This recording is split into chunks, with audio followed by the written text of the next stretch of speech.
안녕하세요. 조기합의 시 주의사항. 조기합의를 싫어하는 자명입니다. 척추체 염자로 증상이 있는데도 정밀서 검사 없이 조기합의하거나 조기합의하고 나서 이상이 있으면 어떻게 하면 되는지 피해자들이 궁금해합니다. 개인적으로 조기는 좋아하지만 조기합의는 별로 좋아하지 않습니다.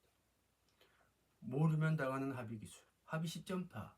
주모손사는 보험회사의 도식교육을 통해 합의 시점도 귀신같이 압니다. 피해자가 회사 집안일로 급한 경우 MRI 정밀검사를 하려고 하는 시점, 정밀검사 직후 등입니다. 척추체 염자 조기합의 참고하세요. 피해자 입장에서의 합의 요령은 반드시 피해자 나는 충분히 치료받고 아픈 곳에 정밀검사를 받아보고 이상이 없는지 확인한 다음 장애가 남으면 후유장애 발급받아서 합의하겠다는 느긋하게 말을 해보세요. 주모손사의 반응이 어떤지.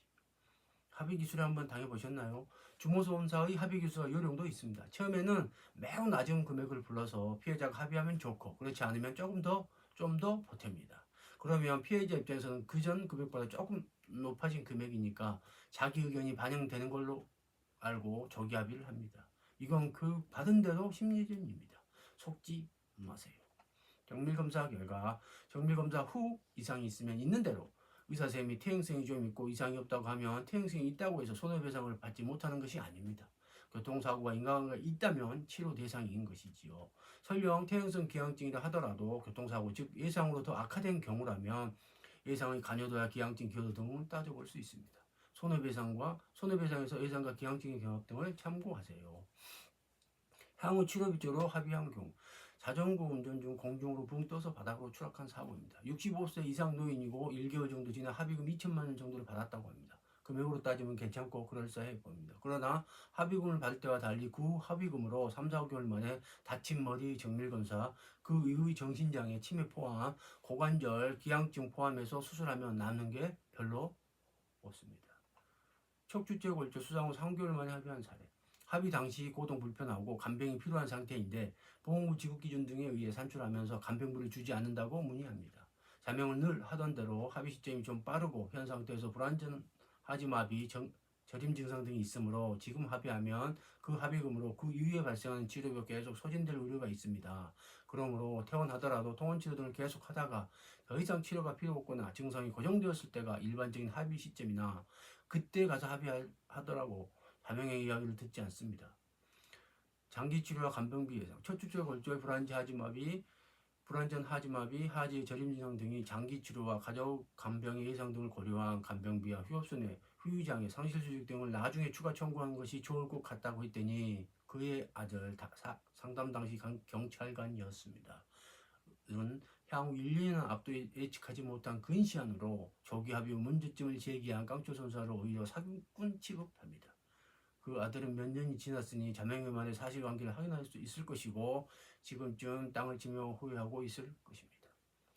조삼모사. 이 사례들은 향후 몇 개월 앞만 볼 수 있으면 좋은데 굴절된 시각으로 쳐다봅니다. 특히 손사가 개입되어 있으면 보험회사와 손사가 인하지만 피해자만 바보 된다는 문제가 있습니다. 자명의 손사 경험 이야기를 하면 피해자나 그 보조는 모르면 모른다고 하고 한번 알아보는 것이 좋습니다.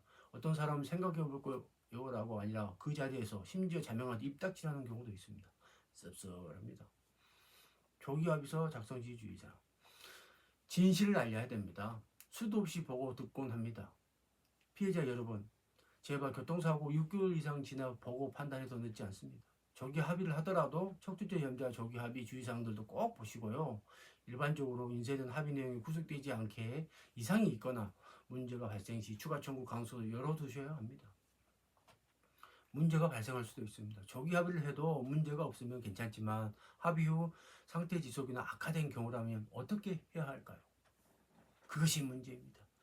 증상이 있는 정밀검사 없이 합의하고 합의 후 정밀검사한 경우 교통사고 인과관계에 관한 다툼이 심하고 정밀검사 후 합의하고 악화된 경우 합의 후 구속력 등에 관해 다툼이 될 수 있습니다. 주의사항, 조기합의서를 작성할 때 피해자가 정신을 바짝 차려 치료가 더 필요한 경우 통원치료 비용은 어떻게 해야 하고 그런 후에도 환자 상태의 지속이나 더 악화되면 어떻게 하느냐고 물어봅니다. 추가 청구 가능한지.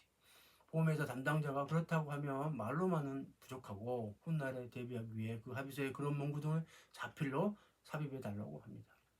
후유장애 발생 시 대개 사고 발생 1, 2, 3개월 이내 조기 합의는 경향이 있어서 후유장애를 예상하지 못한 상태에서 합의서를 작성하게 됩니다.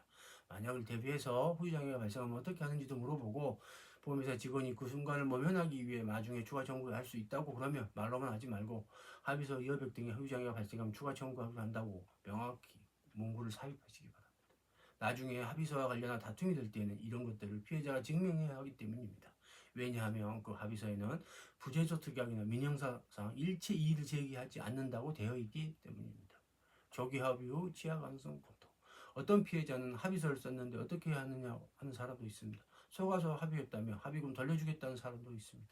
쉽지 않지만 합의를 취하려면 합의금을 돌려주고 합의서 취하 가능한지 보험회사 담당자 이야기해보라고 안내합니다. 속은 이유, 증상이 개선되지 않는 이유 등과 함께요. 이상은 조기 합의 시 주의사항에 관한 이야기였습니다. 조기 합의서 작성 시 한 번 더 고민하라는 것입니다. 도움이 됩니다. 좋아요, 구독 눌러주세요. 까치가 줄 꿈꾸는 깡철 선사였습니다. 감사합니다.